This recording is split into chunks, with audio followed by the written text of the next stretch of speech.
Hi friends, welcome to Kiwi's Kitchen. இன்னைக்கு நம்ம Kiwi's Kitchenல தக்காளி பிரியாணி எப்படி செய்யறதுன்னு பார்க்கலாம். அதுக்கு நான் 3 டேபிள்ஸ்பூன் ஆயில் ஊத்திருக்கேன். ஆயில் சூடானதுக்கு அப்புறமா 3 பெரிய வெங்காயம் 2 பச்சை மிளகாயை நறுக்கி வச்சிருக்கேன். அதை இது கூட சேர்த்திக்கிறேன்.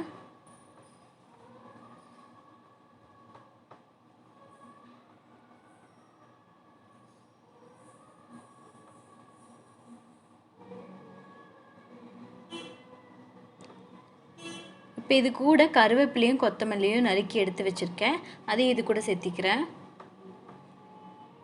கொத்தமல்லி போட்டிங்கன்னா உங்களுக்கு பிரியாணி வந்து நல்லா மணமாக இருக்கும். டேஸ்ட்டும் கூடுதலாக உங்களுக்கு கிடைக்கும். 3 டேபிள் ஸ்பூன் இஞ்சி பூண்டு விழுது சேர்த்திக்கிறேன்.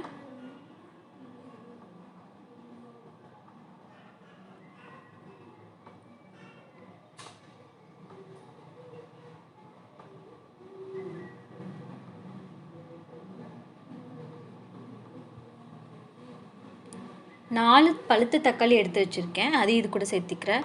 தக்காளி சாதத்துக்கு எப்போவுமே நீங்கள் வந்து பழுத்த தக்காளி எடுத்திங்கன்னா தான் உங்களுக்கு நல்லா டேஸ்ட்டாக இருக்கும். இப்போ காரத்துக்காக நான் 1 டேபிள் ஸ்பூன் மிளகாய் தூள் சேர்த்திக்கிறேன். நீங்கள் காரத்துக்கு ஏற்ப சேர்த்திக்கோங்க. 1/2 டேபிள் ஸ்பூன் சாம்பார் தூள் சேர்த்திக்கிறேன்.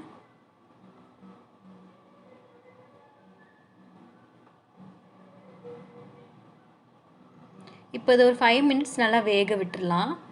அதுக்கப்புறம் தேவையான அளவு உப்பு சேர்த்திக்கலாம்.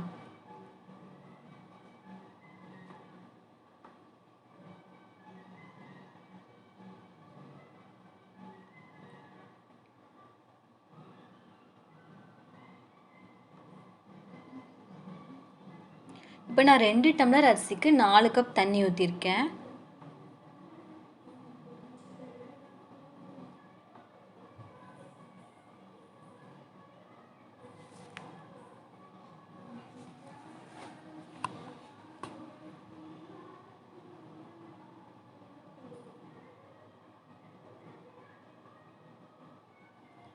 இப்போ இந்த ஸ்டேஜில் நம்ம எடுத்து வச்சுருக்க அரிசியை போட்டுக்கலாம்.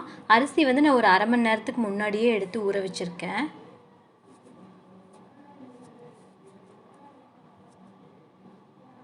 இப்போ இதை நல்லா மிக்ஸ் பண்ணி விட்டுட்டு இது ஒரு 3 விசில் வர வரைக்கும் விட்டுடலாம்.